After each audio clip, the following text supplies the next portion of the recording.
องไปยังนะไปยังนะไปยังนะอุ้ยอุ้ยไปยังนะนักแล้วน่ะนั่งล้มบลึมดูได้นั่งโต๊ะแข่งเข่าบ่เราไม่ได้เมาหรอกเราจะเมายังบ่เฮ้ยพี่น้องไปตื่นเด้สบาย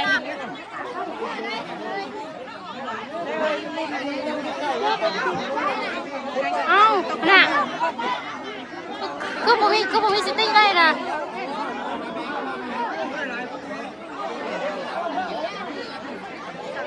หามเรามาลอกไปยังนะคือแข็งด้วยนะกลายเป็นตาญาตินะพี่น้องสบายดีวะสุขุสุคนเด้อว่าคนลุกต้องพากันนั่งกินข้าวล้มตึงลงไปเลย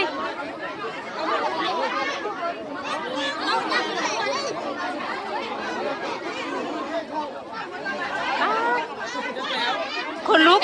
น้องนี่คนลุกมาบอกเลย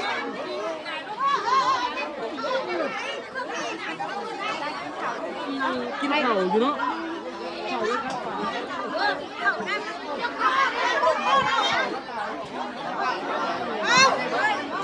ไปยังนะ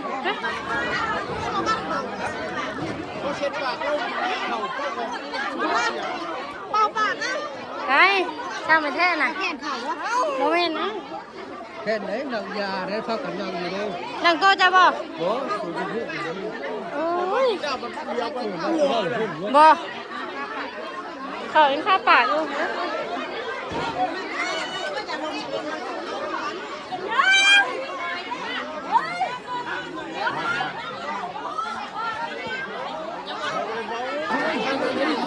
นี่นะ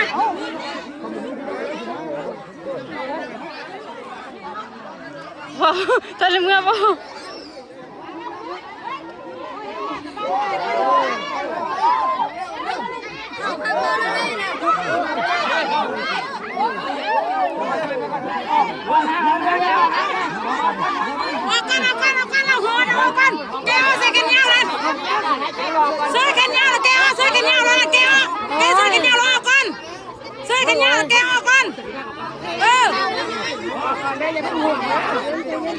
วิ่งเราเลยวิ่งเราเลย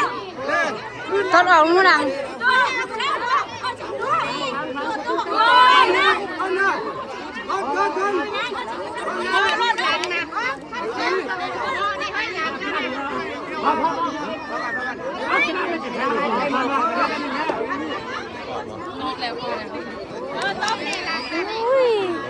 ทางเป็นแท้นี่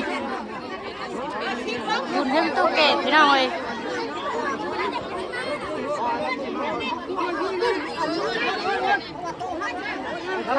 คนหนักมาเบิ่งเอาคนหนักอุ้มเลยอุ้มเลยอุ้มเลยจะอุ้มเลยนะเอารถมาน้ำให้เอารถมาน้ำเอารถไปพ่อมไปยังไงนี่เอาไปหาโมนะกินอีกคืนได้เนาะ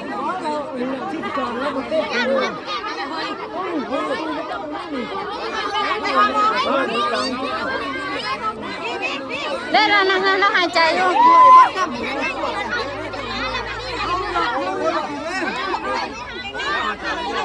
หามมากนะแม่หามคุณรถ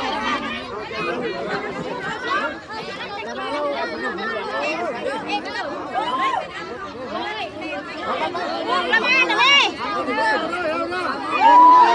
เฮ้ยคุยรถไปหาหมออุ้ยอ่อนมาแล้วข้างเป็นแค่นี่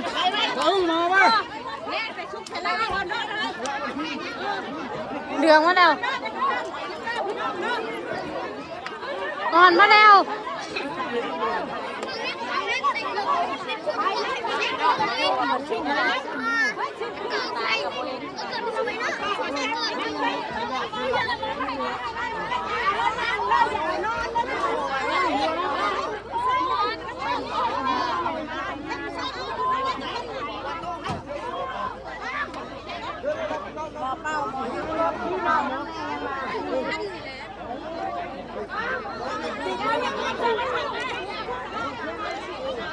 เลยเพิ่นนั่งท่ายนี่ว้ายต้องตะแคงเลยตะแคงคนออกเอาข้างๆนะ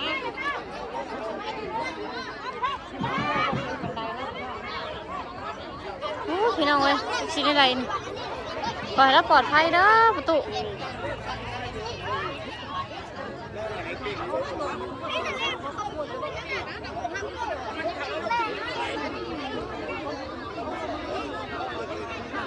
ป้าคนหลังมาเบิ่งพี่น้องเต็มเลยเห็นว่าแขนเข่าพี่ตำพี่เต็มจังเนาะ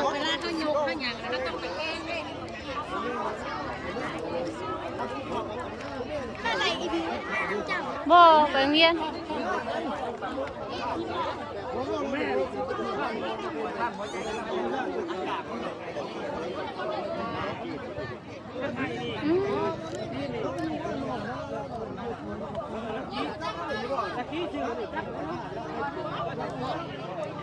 ไปที่น้อย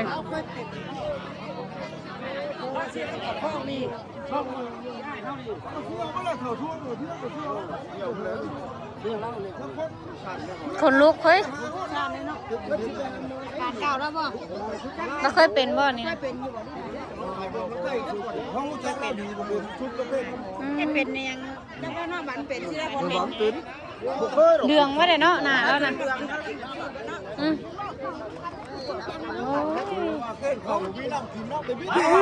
ตื่นบ้านเห็นเลยแต่กระจายกระจายไปบ้านนี้โบแมนแก่นเข่านะมันโบแมนดอกแก่นเข่าโบแมนพีตรงพีตำได้สิแม่ดอกแก่นเข่าเทใช่แล้วกินอย่ามองซูฉับหลายเข้ากับลมกันนะเข้ากัน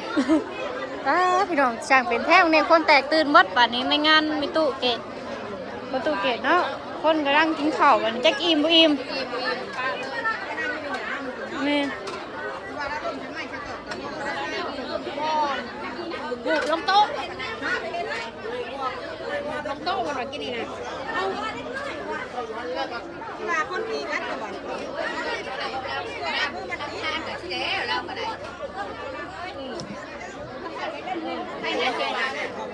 ได้นี่นะคนนี้ได้แล้วนะคือโจ๊กแล้วก็ได้ให้คุณโจ๊กแล้วนะคุณเฉยเลยคุณเฉยเลยกินน้ำกันเลย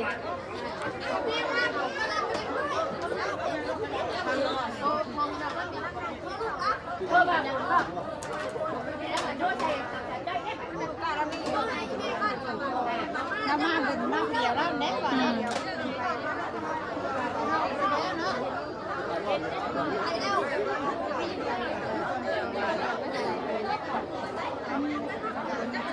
งานแตกตื่นพี่น้องงานนี่เนาะ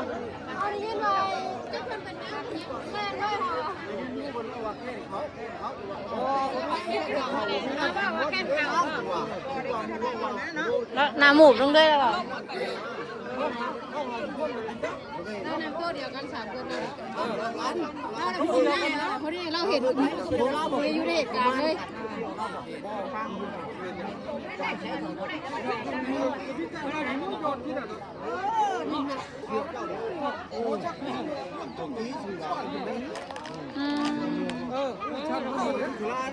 อ๋อน่าดูอยู่เนาะเดืองสิบันทีน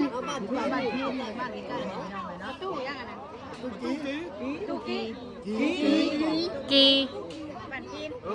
เชี่ยวตอนนี้เพื่อนเดินมาประจำบ้านน้องนี่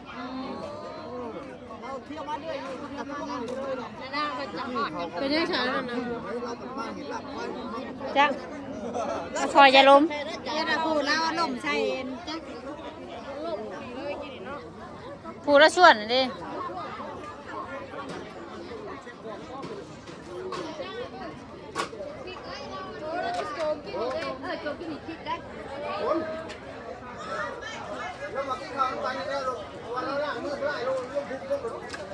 ไปเราเว้ย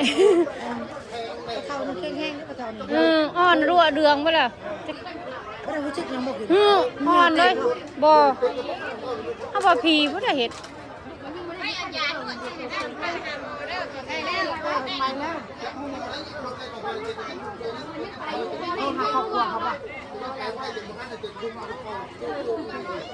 เจ็บหัวเข่าแล้วกัน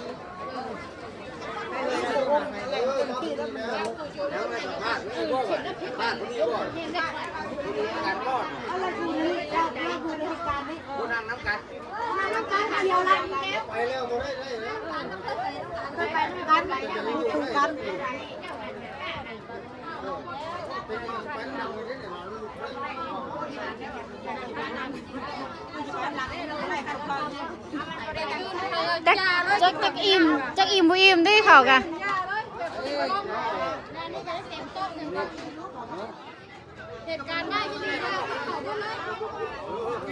กำลังช่วงเที่ยงพี่น้องเอ้ยเนาะฝนก็สิตกนะฝนกำลังลงเม็ดแต่ว่าเบิ่งช่วงหนึ่งแบบคล้ายๆคือแบบพีเข่าเลยนะกำลังเก็บโต๊ะเก็บถ้วยจานบ้วงบานนี้พี่น้องเอ้ย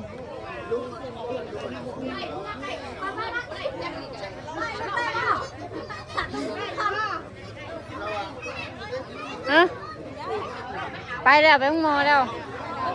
อ่อนรั่วอยู่เดืองเลยบ่เม่นหรอก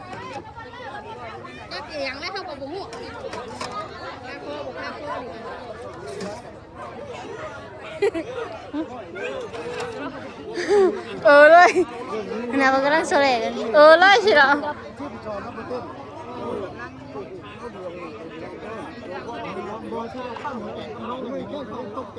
โคชาต้าเสือดำนะโคชาต้าอันลูกเคยว่าใช่นะ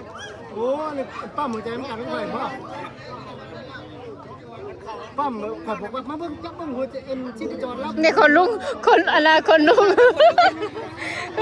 มึงเอาแตกว่าตอนมาคอยไม่เห็นตัวแล้วมันบดเต้นแล้วมันแบบงอนไปเบิดเลยเนาะพูดมาเบิ้ลแล้วคนไปเบิ้ลเราเชียร์แล้วคนว่ะต้องแก้ตู้ว่ะ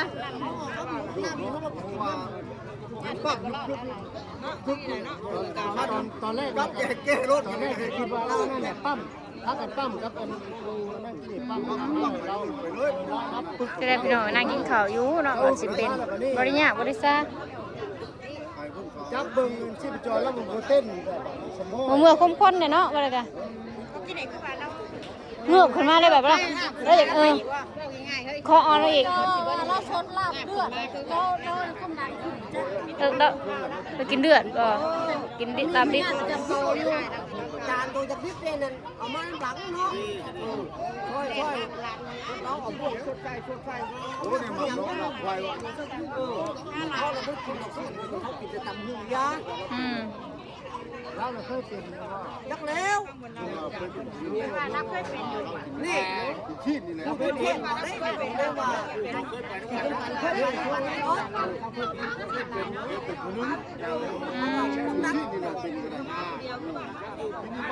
โกไก่กันเลยเนาะ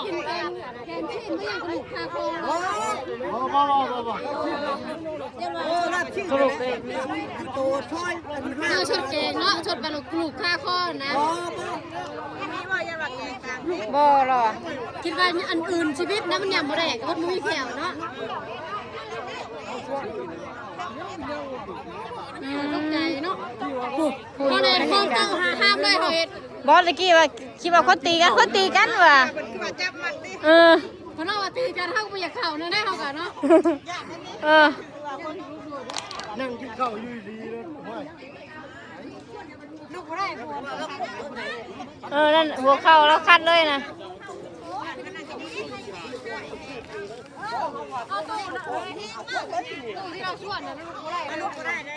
จะว่าตามพี่ยักดิ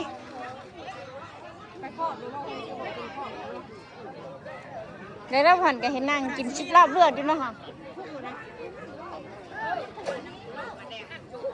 เห็นบ่มองใกล้เฮาเลยผู้ชิมเมื่อเยี่ยมกับข้าวบ้าน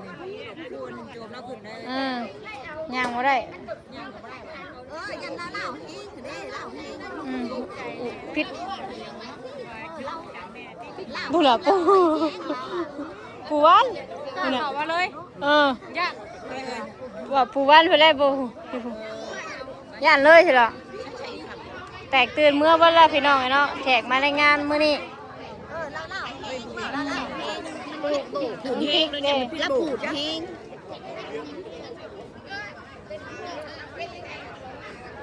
ไปพี่น้องใช่ไม่อ้วนเนาะยังไงล่ะเงินน้ำเมื่อแล้ววะเนาะไปซาพี่น้องเนาะคลิปนี้ก็ขอให้ประตูมันปลอดภัยเด้อน้องหายเศร้า